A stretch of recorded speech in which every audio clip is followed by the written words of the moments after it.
अस्सलाम वालेकुम स्टूडेंट्स, उम्मीद है कि आप सब खैरियत से होंगे। आज हमने 10th क्लास कंप्यूटर साइंस का जो चैप्टर नंबर 3 है उसका बहुत इंपॉर्टेंट टॉपिक पढ़ना है, ऑपरेटर्स एंड एक्सप्रेशंस। आपको पता है हम पाइथन लैंग्वेज पढ़ रहे हैं और इसमें हमने प्रीवियस लेक्चर्स के अंदर वेरिएबल्स डिस्कस कर लिए, पाइथन का इंट्रोडक्शन डिस्कस कर लिया। उसके बाद हमने ये देखा कि पाइथन को किस तरह से इंस्टॉल करते हैं और इसका प्रैक्टिकल मैंने आपको करके दिखाया। इस चैप्टर के लास्ट पे एक वीडियो मैं बनाऊंगा जिसके अंदर पूरा प्रैक्टिकल होगा। इस कंप्लीट चैप्टर में हमने जितने भी कॉन्सेप्ट्स पढ़े हैं उनका, तो उसमें हर चीज़ आपकी मज़ीद क्लियर हो जाएगी। और आज की जो वीडियो है वो बहुत इंपॉर्टेंट होने जा रही है। ये जितना भी ऑपरेटर का कॉन्सेप्ट है, एक्सप्रेशन का कॉन्सेप्ट है, इसको फुल ईजी करके आपको मैं समझाऊंगा। तो कंप्लीट वीडियो देखिएगा और ध्यान से इसको समझिएगा, क्योंकि ये जो क्वेश्चन है इस चैप्टर में से वैसे लॉन्ग क्वेश्चन नहीं आता। इस टॉपिक से शॉर्ट या एमसीक्यू लाजमी आना है, क्योंकि ये टॉपिक बहुत इंपॉर्टेंट है, तो आपने इसको ध्यान से समझना है। अगर आपको पूरी बुक के इजी वर्डिंग में नोट्स चाहिए जिसके अंदर एडिशनल शॉर्ट और एमसीक्यूज भी बने हुए हैं और एक्सरसाइजेस सॉल्व हैं, एक्टिविटीज़ भी सॉल्व हैं, लॉन्ग क्वेश्चंस भी हैं, शॉर्ट क्वेश्चंस भी हैं, तो स्क्रीन पर नंबर चल रहा है, आप कॉन्टैक्ट कर सकते हैं। तो इस लेक्चर में मैं आपको बता दूंगा कौन कौन से शॉर्ट क्वेश्चंस बनते हैं। तो स्टार्ट करते हैं अपने टॉपिक से जिसका नाम है ऑपरेटर्स एंड एक्सप्रेशंस। सबसे पहले यहाँ पर दो डेफिनेशंस हैं जो कि बोर्ड के वाले से अहम भी हैं, आ सकती हैं। एक डेफिनेशन है ऑपरेटर की और एक डेफिनेशन है एक्सप्रेशन की। ठीक है, ऑपरेटर की डेफिनेशन यहाँ से लेकर यहाँ तक है और ये सिर्फ एक लाइन की डेफिनेशन है। ज़ाहिर है ये सिर्फ इतनी तो नहीं लिखनी आपने, ये लिखने के बाद आपने ऑपरेटर की टाइप्स के नाम लिख देने हैं। अगर शॉर्ट क्वेश्चन ये वाला आता है तो वो टाइप्स हम आगे पढ़ने वाले हैं। तो डेफिनेशन क्या है कि operators are symbols that perform operations on operands. Operator क्या होते हैं? सिंबल्स होते हैं जो क्या परफॉर्म करते हैं? ऑपरेशंस। ऑपरेशंस का मतलब एक्शंस। किसके ऊपर? ऑपरेंड्स के ऊपर। अच्छा, ये ऑपरेंड क्या है? ऑपरेंड का मतलब है वैल्यू जिसके ऊपर एक्शन परफॉर्म होना है। ऑपरेटर क्या है? सिंबल है जो ऑपरेंड्स के ऊपर ऑपरेशन परफॉर्म करवाता है। अच्छा, अब एक्सप्रेशन क्या है? यहां पर एक्सप्रेशन की डेफिनेशन है, यहां से स्टार्ट हो रही है यहां तक। An expression is a combination of operators and values that produces a results. Expression क्या होता है? ऑपरेटर्स और वैल्यूज का कॉम्बिनेशन। और अभी मैंने बताया वैल्यू किसको कहते हैं? ऑपरेंड को कहते हैं। तो इस डेफिनेशन में हम ये भी लिख सकते हैं कि an expression is a combination of operators and operands. ठीक है, ऑपरेटर और ऑपरेंड्स का कॉम्बिनेशन जो कि एक फाइनल रिजल्ट प्रोड्यूस करके हमें देगा। फॉर एग्जाम्पल, अगर मैं यहाँ पर लिखता हूँ 2+3, तो ये जो प्लस है यहाँ पर, ये क्या है? ऑपरेटर है, सिंबल है जो बता रहा है कि ऑपरेशन कौन सा परफॉर्म करना है। कौन सा ऑपरेशन परफॉर्म हो रहा है? एडिशन का। किसके ऊपर? 2 और 3 के ऊपर। तो 2 और 3 ये यहाँ पर क्या है? हमारे पास ऑपरेंड्स हैं, यानी वैल्यूज हैं। जरूरी नहीं है कि 2 और 3 डायरेक्ट लिखें, हम पाइथन में ऐसे भी लिख सकते हैं। a is equals to 2, b is equals to 3, c is equals to a+b। अब ये वाला जो a+b एक्सप्रेशन आपको नजर आ रहा है, ये एक्सप्रेशन है। क्यों? क्योंकि ये कॉम्बिनेशन है ऑपरेटर और ऑपरेंड का। ऑपरेटर कौन सा लगा हुआ है? प्लस वाला। और ऑपरेंड्स क्या है? a और b। a+b का मतलब ये है कि a और b प्लस नहीं हो रहे, a और b की वैल्यूज प्लस हो रही हैं। तो a की वैल्यू हमारे पास 2 है और b की वैल्यू हमारे पास 3 है। तो 2+3 जो है वो है 5, तो c की वैल्यू हमारे पास 5 हो जाएगी। तो ये जो है एक एक्सप्रेशन कहलाएगा जो कि ऑपरेटर और ऑपरेंड का कॉम्बिनेशन है। तो ऑपरेटर बेसिकली वो सिंबल है जो बताता है कि ऑपरेशन क्या परफॉर्म करना है। अगर यहाँ प्लस की बजाय मैं माइनस कर दूंगा, ऑपरेशन चेंज हो जाएगा और फाइनल आंसर भी चेंज हो जाएगा। तो ये होता है ऑपरेटर और एक्सप्रेशन। अच्छा, अब ये तो हो गई इसकी डेफिनेशन। अब हमने इसकी टाइप्स पढ़नी है। टाइप्स में सबसे पहली जो टाइप है वो है अर्थमेटिक ऑपरेटर्स। तो इसको मैं आसान करके आपको समझाता हूँ कि हमारे पास कौन कौन से अर्थमेटिक ऑपरेटर्स होते हैं।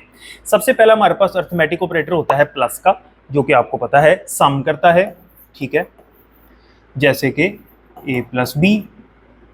दूसरा ऑपरेटर हमारे पास जो अर्थमेटिक ऑपरेटर है वो माइनस का, जो कि सब्ट्रैक्शन करता है, जैसे कि a-b।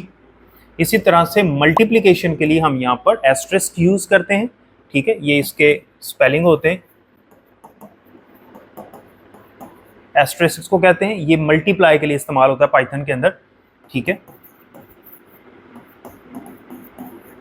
जैसे कि a×b। और डिवीजन के लिए हम स्लैश इस्तेमाल करते हैं।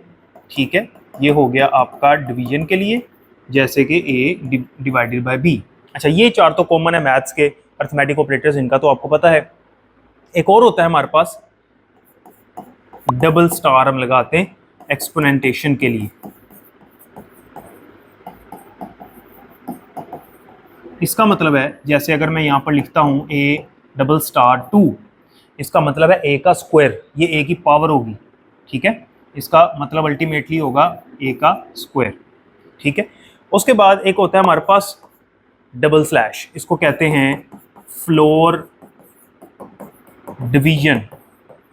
फ्लोर डिवीजन का मतलब है कि जब दो नंबर्स को हम डिवाइड करेंगे तो जो आंसर आएगा उसमें हमें सिर्फ इंटीजर वाला पार्ट मिलेगा, यानी पॉइंट से पहली वाली वैल्यू मिलेगी, बाद वाली को वो छोड़ देगा, वो शो नहीं करेगा। इसके अंदर तो पूरा आंसर आएगा ना, पॉइंट अगर आता है तो पॉइंट के बाद वाली वैल्यू भी दिखाएगा, यानी फ्लोटिंग वैल्यू दिखाएगा, लेकिन इसके अंदर सिर्फ डिवीजन करने के बाद इंटीजर वाला पार्ट यानी इंटेग्रल पार्ट दिखाएगा। फॉर एग्जाम्पल अगर मैं लिखता हूँ यहाँ पर 10 फ्लोर डिवीजन 3, तो इसका आंसर पॉइंट में आएगा ना, इसका आंसर आएगा 3 पॉइंट समथिंग करके आंसर आएगा, लेकिन ये हमें आंसर देगा 3, ये हमें आंसर देगा 3, ठीक है। पॉइंट से पहले वाला नंबर सिर्फ इंटीजर वाला, ये हो गया फ्लोर डिवीजन। उसके बाद आता है हमारे पास परसेंटेज का साइन, जो कि मॉड्यूलस के लिए इस्तेमाल होता है। अब मॉड्यूलस क्या होता है? मॉड्यूलस का मतलब ये है कि जो हमारे पास रिमाइंडर बचता है ये हमें वो रिटर्न करता है। फॉर एग्जांपल अगर मैं लिखता हूँ 10 मॉड्यूलस 3, तो क्या बचेगा पीछे? 3 3 9, 3 3 9, और पीछे क्या बच गया? 1। 1 अब मजीद डिवाइड नहीं हो सकता 3 से, यानी वो नंबर आ जाए जो डिवाइड करने वाले नंबर से छोटा हो, तो पॉइंट नहीं लगाना डिवाइड करते हुए, जो बच गया नंबर वो हमारा क्या होगा? मॉडुलस होगा। तो इसका जो आंसर है वो 1 होगा, ठीक है। ये देखिए ना, अगर मैं यहाँ पे करता हूँ 4 मॉडुलस 2, तो आप डिवाइड करें 4 को 2 से, 2 2 4, पीछे क्या बचा?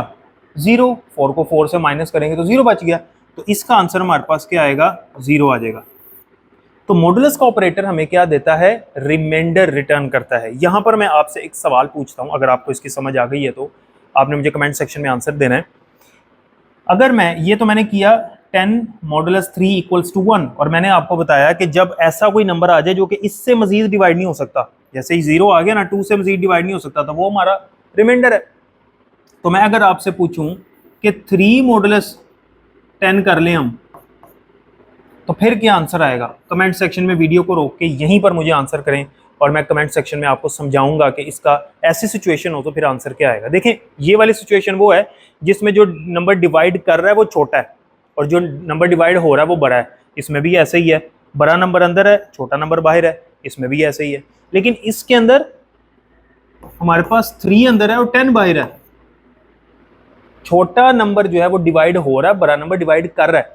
तो ऐसी सिचुएशन के अंदर फिर क्या आंसर आएगा ये आपने मुझे बताना है, और अगर ऐसी सिचुएशन हो तो उसमें क्या आंसर आपने लिखना है वो मैं आपको रिप्लाई में बताऊंगा, आपके कमेंट के रिप्लाई के अंदर। तो ये हो गया हमारे अर्थमेटिक ऑपरेटर्स, ठीक है। तो कितने हमने अर्थमेटिक ऑपरेटर्स पढ़े? 1 2 3 4 5 6 7।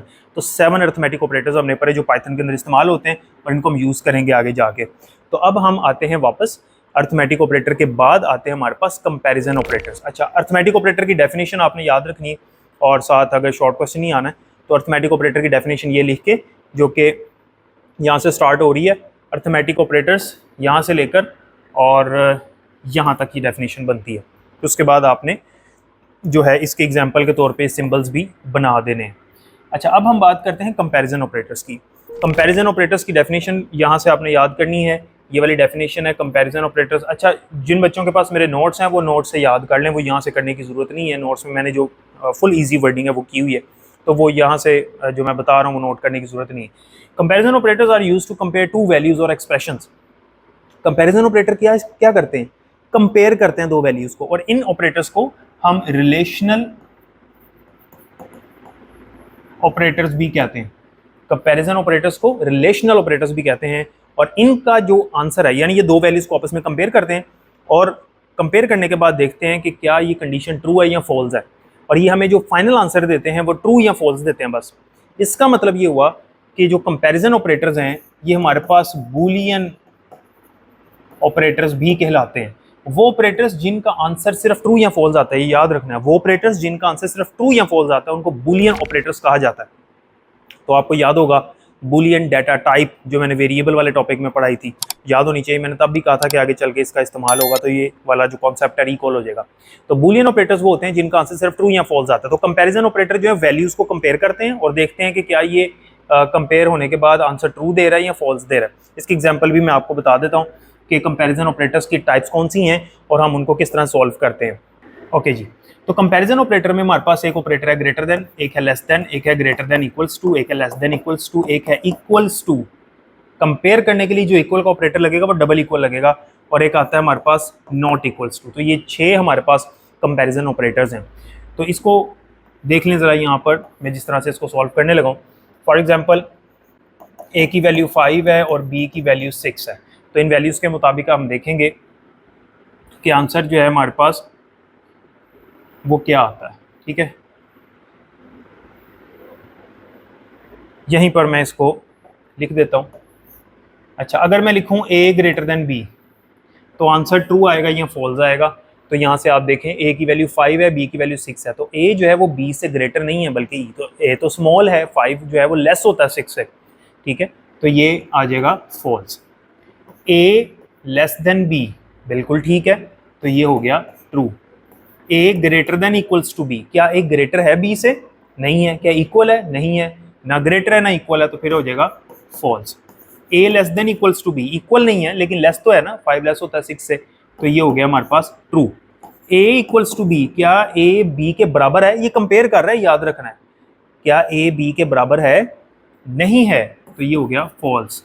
ठीक है, क्या ए बी के बराबर नहीं है? ए नॉट इक्वल्स टू बी, और तो वाकई नहीं है, तो ये कंडीशन हो गई हमारे पास ट्रू। सॉरी, जो आंसर आया हमारे पास ट्रू आया। तो ये होते हैं कंपैरिजन ऑपरेटर्स, जिनको हम रिलेशनल ऑपरेटर्स भी कहते हैं और बूलियन ऑपरेटर्स भी कहते हैं, जिनका आंसर सिर्फ ट्रू या फॉल्स आता है। अच्छा, यहाँ पर एक चीज़ मैं आपको ज़रा समझा दूँ। एक और ऑपरेटर मैं यहीं पर आपको बताने लगा हूँ इसके साथ ही, उसका नाम है असाइनमेंट ऑपरेटर। आपकी बुक में भी है असाइनमेंट ऑपरेटर, तो चूँकि यहाँ पर कॉन्सेप्ट आया तो वो मैं बताने लगा हूँ आपको कि असाइनमेंट ऑपरेटर क्या होता है। असाइनमेंट ऑपरेटर जो है ना, उसको इक्वल से रिप्रेजेंट करते हैं। मैंने भी आपको बताया कि ऑपरेटर क्या होते हैं, सिंबल्स होते हैं। तो ये इसके लिए जो सिंबल इस्तेमाल होता है वो इक्वल होता है, सिंगल इक्वल, एक इक्वल। जैसे मैंने यहाँ लगाया a is equals to 5, b is equals to 6, ये असाइनमेंट ऑपरेटर है। ये क्या करता है? वैल्यू असाइन करता है। असाइनमेंट ऑपरेटर क्या करता है? Assign value two variable, variable को वैल्यू असाइन करता है। फॉर एग्जाम्पल मैं यहाँ पर लिखता हूँ a इज इक्वल्स टू 5, तो ये जो 5 है ये a में जाके स्टोर हो जाएगा, वैल्यू असाइन हो रही। जबकि ये जो डबल इक्वल है इसमें वैल्यू असाइन नहीं हो रही, इसमें कंपैरिजन हो रहा है कि क्या आपस में बराबर हैं कि नहीं। तो डबल इक्वल और सिंगल इक्वल में फ़र्क पता होना चाहिए। ये बोर्ड में शॉर्ट क्वेश्चन आ सकता है, what is the difference between single equal and double equal operator in Python. तो डबल इक्वल जो है वो कंपेयर करता है और आंसर देता है ट्रू या फॉल्स, ये कंपेरिजन ऑपरेटर। जबकि सिंगल इक्वल जो है ये वैल्यू असाइन करता है, और हमेशा इसके राइट साइड पे वैल्यू होगी और लेफ्ट साइड पे वेरिएबल होगा जिसको ये वैल्यू असाइन हो जाएगी। जैसे मैं यहाँ पर लिखता हूँ a is equals to b, तो अभी मैंने रूल क्या बताया? राइट वाली वैल्यू इक्वल के राइट वाली वैल्यू लेफ्ट वाले वेरिएबल को मिलेगी। अब राइट पे तो वेरिएबल पड़ा हुआ है, तो b की जो भी वैल्यू होगी वो a को मिल जाएगी। तो b की अगर वैल्यू 5 है तो वो 5 जाके a में स्टोर हो जाएगा, तो a की वैल्यू 5 हो जाएगी। b की वैल्यू अगर 10 है तो a की वैल्यू 10 हो जाएगी, a को b की वैल्यू मिल जाएगी। इसी तरह से राइट साइड पे एक्सप्रेशन भी हो सकता है, a इज इक्वल्स टू 2 + 3। ये एक्सप्रेशन है ना, ऑपरेटर और ऑपरेंड्स का कम्बिनेशन। तो 2 + 3 मतलब 5 जाके a में स्टोर हो जाएगा, तो a की वैल्यू हो गई 5। और यहाँ पे ये भी हो सकता है a is equals to b - c, तो b - c का जो आंसर है वो a में जाके स्टोर हो जाएगा। असाइनमेंट ऑपरेटर में जो लेफ्ट साइड है यहाँ पर वेरिएबल होता है। ये असाइनमेंट ऑपरेटर का मैं आपको सिंटैक्स बता रहा हूँ। लेफ्ट साइड पे वेरिएबल होगा, राइट साइड पे वैल्यू भी आ सकती है, वेरिएबल भी आ सकता है, और एक्सप्रेशन भी आ सकता है। वैल्यू से मुराद a इज इक्वल्स टू 2, ये वाली एग्जांपल हो गई। वेरिएबल से मुराद a is equals to b, right side पे वेरिएबल आ गया, ये इसकी एग्जांपल हो गई। a is equals to b + c, ये एक्सप्रेशन वाली एग्जांपल हो गई। लेकिन आपने देखा कि लेफ्ट साइड पे सिर्फ वेरिएबल ही होगा, राइट साइड पे वैल्यू, वेरिएबल, एक्सप्रेशन तीनों हो सकते हैं, लेकिन लेफ्ट पे वेरिएबल ही होगा। अगर लेफ्ट साइड पे आपने वैल्यू लिखने की कोशिश की 2 is equals to a, wrong है। अगर एक्सप्रेशन लिखने की कोशिश की b plus C is equals to A, wrong है। ठीक है, तो ये हो गया हमारा असाइनमेंट ऑपरेटर। अच्छा, यहाँ पर असाइनमेंट ऑपरेटर के अंदर एक बड़ा इंपॉर्टेंट कॉन्सेप्ट ध्यान से समझना है, जिसे हम कहते हैं कंपाउंड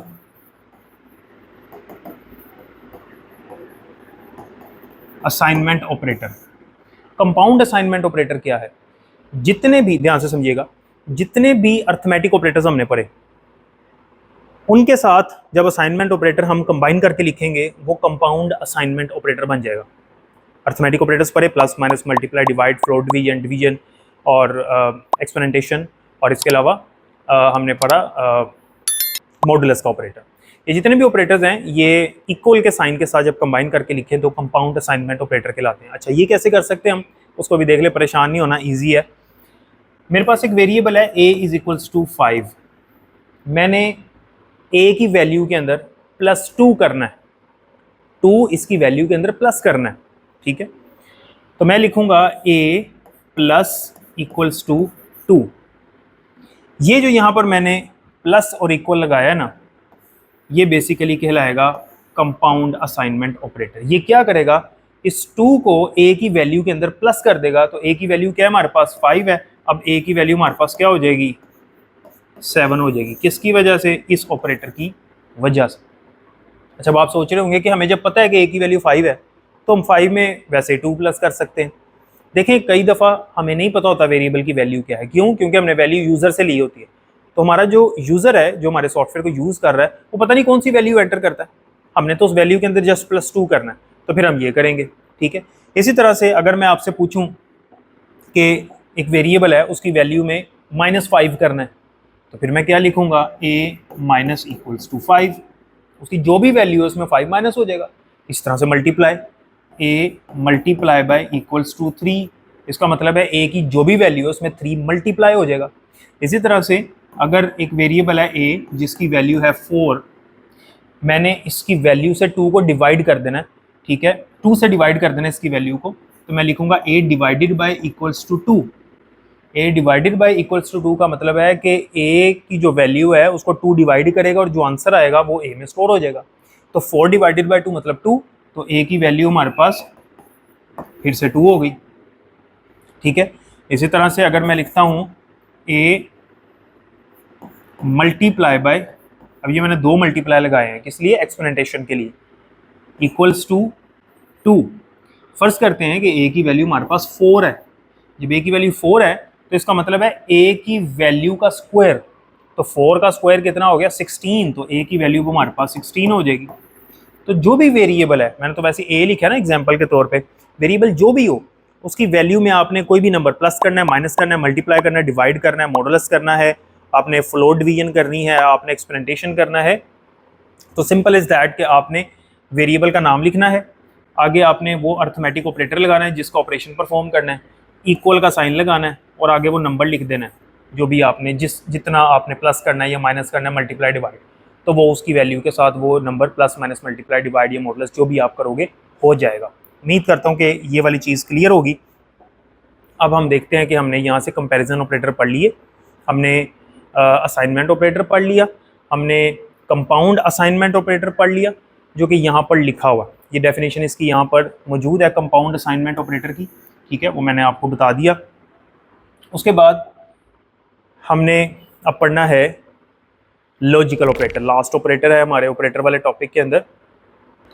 लॉजिकल ऑपरेटर्स जो हैं ये भी बूलियन ऑपरेटर्स होते हैं। बूलियन ऑपरेटर क्यों? क्योंकि इनका आंसर भी ट्रू या फॉल्स आता है। इसमें हमारे पास 3 तरह के ऑपरेटर आते हैं, एक होता है एंड, एक होता है और एक होता है नॉट, यानी 3 ऑपरेटर हैं और इनके लिए सिंबल्स कोई नहीं है। पाइथन के अंदर एंड और नॉट ऐसे ही लिखना होता है। अब मैं आपको बताने वाला हूँ एंड और के बारे में, सिर्फ नॉट के बारे में भी बात नहीं कर रहा, अभी मैं सिर्फ एंड और की बात कर रहा हूँ। एंड और के अंदर हमारे पास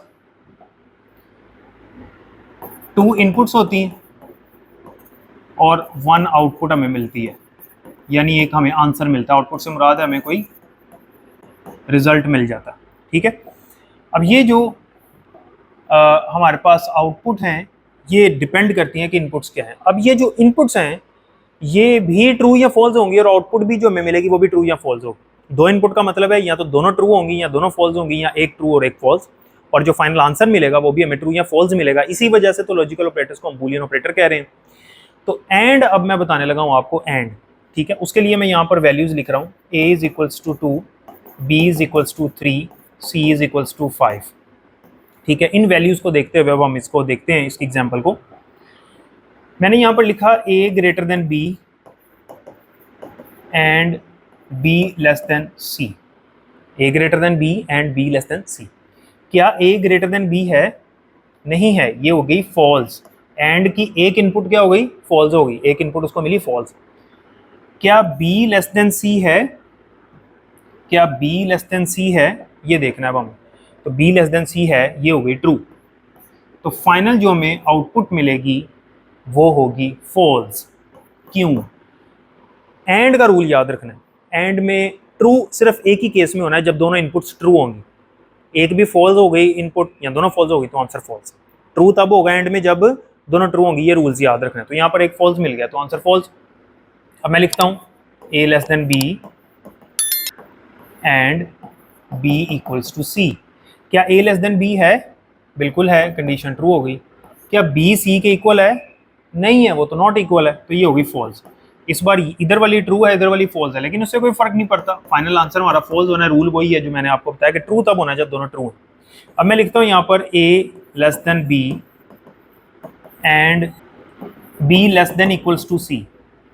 अब आप देखें कि क्या a जो है वो b से लेस है? बिल्कुल है, a जो है वो b से छोटा है, ये कंडीशन हो गई ट्रू। वो कह रहा है b less than equals to c, b equal तो नहीं है c के, लेकिन लेस तो है ना c से, तो ये होगी कंडीशन ट्रू। जब दोनों ट्रू तो फाइनल जो आंसर आएगा हमारे पास वो क्या आएगा? ट्रू आएगा। जब दोनों ट्रू तो आंसर ट्रू। अब मैं लिखता हूँ यहाँ पर a greater than b and b equals to c। a greater than b है? नहीं है, a की वैल्यू 2 है, b की वैल्यू 3 है, तो कंडीशन होगी फॉल्स। और b इक्वल्स टू c है? नहीं है, ये भी फॉल्स होगी। तो फाइनल आंसर जो आएगा वो भी फॉल्स ही आएगा। तो अगर आप देखें तो एंड के केस में जब दोनों ट्रू हुए सिर्फ यहाँ पर, तब हमें फाइनल आंसर ट्रू मिला। एक भी फॉल्स हो जाए तो आंसर फॉल्स हो जाता है। अब इसी में मैं आपको चेंज करके और का बता देता हूँ कि और में हम क्या देखते हैं, और में क्या आंसर आता है। और के अंदर आंसर बदल जाएंगे, ठीक है, और के अंदर जो आंसर है वो चेंज हो जाएंगे। अब मैं यहाँ पर लगा देता हूँ और के अंदर जो रूल है वो याद रखना है। और में फॉल्स तब होना है जब दोनों फॉल्स, एंड में ट्रू तब हो रहा है जब दोनों ट्रू हैं, और में फॉल्स तब होना है जब दोनों फॉल्स हैं। एक भी ट्रू तो आंसर ट्रू। तो एक ट्रू आ गया, आंसर ट्रू, एक ट्रू आ गया, आंसर ट्रू, दोनों ट्रू तब भी ट्रू। लेकिन जब दोनों फॉल्स हो गए तो आंसर आ गया हमारे पास फॉल्स। जब दोनों फॉल्स तो आंसर फॉल्स। तो और के केस में हमारे पास फॉल्स तब होना है जब दोनों इनपुट्स फॉल्स होंगी, और के लेफ्ट साइड पे भी फॉल्स, राइट साइड पे भी फॉल्स, तो आंसर फॉल्स। एंड के अंदर ट्रू तब हो रहा था जब दोनों ट्रू थे। ठीक हो गई बात। यह हो गया हमारा एंड और मैंने आपको बता दी। नॉट ऑपरेटर जो है ये थोड़ा सा डिफरेंट है। नॉट ऑपरेटर के अंदर एक ही इनपुट होती है, ठीक है, one input and one output. और क्या करता है, और के साथ हम लगाते हैं कंडीशन। अगर वो कंडीशन ट्रू है तो और हमें आंसर देगा फॉल्स, अगर कंडीशन फॉल्स है तो और हमें आंसर देगा ट्रू, यानी ट्रू को फॉल्स और फॉल्स को ट्रू कर देगा, रिवर्स कर देगा। अब मैं यहाँ पर जैसे लिखता हूँ not A greater than B. क्या ए ग्रेटर देन बी है? ए बी से ग्रेटर है? नहीं है, कंडीशन फॉल्स है, लेकिन नॉट हमें आंसर क्या देगा? ट्रू आंसर देगा। इसी तरह से अगर मैं लिखता हूँ B greater than A, not B greater than A. क्या बी ए से ग्रेटर है? बिल्कुल है, कंडीशन ट्रू है, लेकिन नॉट के आंसर में देगा, क्योंकि नॉट लगा हुआ है तो हमें जो आंसर मिलेगा वो फॉल्स मिलेगा। तो ये हो गए हमारे लॉजिकल ऑपरेटर्स। तो लॉजिकल ऑपरेटर और कंपैरिजन ऑपरेटर ये बूलियन ऑपरेटर्स कहलाते हैं। तो जिसमें मैंने आपको एंड और बता दिया और नॉट बता दिया। इनके लिए सिंबल्स कोई नहीं होते स्पेसिफिक, एंड और नॉट पाइथन के अंदर आपने ऐसे ही लिखना होता है। तो एमसीक्यूज में आपसे पूछा जा सकता है इस तरह की वैल्यूज दे और ये कंडीशन लगाए और बताए और पूछे कि ट्रू होगा या फॉल्स होगा, तो आपको ये आना चाहिए। उम्मीद करता हूँ हर चीज़ क्लियर है। कोई क्वेश्चन हो तो कमेंट सेक्शन में पूछ सकते हैं। ऑपरेटर्स हमारे कंप्लीट हो गए हैं, और अगर हम यहाँ से देखें तो इसमें हमने ऑपरेटर प्रेसिडेंस वाला टॉपिक नेक्स्ट लेक्चर में पढ़ना है, फिर ये चैप्टर हमारा कंप्लीट हो जाएगा। तो इस टॉपिक के अंदर मैंने आपको आसान तरीन अल्फाज में ईजी करके ऑपरेटर समझा दिए हैं। यहाँ पर जो इसने एग्जांपल्स दी थी वो प्रोग्राम से रिलेटेड थी, तो उसमें प्रोग्राम भी साथ साथ समझाना पड़ना था, इसलिए मैंने आपको खुद से एग्जांपल दे दिए। कोई इशू नहीं है, जैसे मैंने आपको एग्जांपल्स बताई वैसे आप लिख सकते हैं, ये आप देखेंगे वैसे आपको समझ आ जाएगी। मैंने आपको वेरिएबल और प्रिंट का फंक्शन हर चीज़ समझा दी हुई है। इस चैप्टर के लास्ट पे एक प्रैक्टिकल वीडियो मैं बनाऊँगा, उसमें इस पूरे चैप्टर का प्रैक्टिकल आपको दिखा दूंगा, उसमें इनमें से भी एक दो हम प्रोग्राम्स कर लेंगे। उम्मीद करता हूँ हर चीज़ क्लियर। अपना बहुत ख्याल रखिएगा। कोई क्वेश्चन हो तो कमेंट सेक्शन में ज़रूर पूछिएगा। अल्लाह हाफिज़।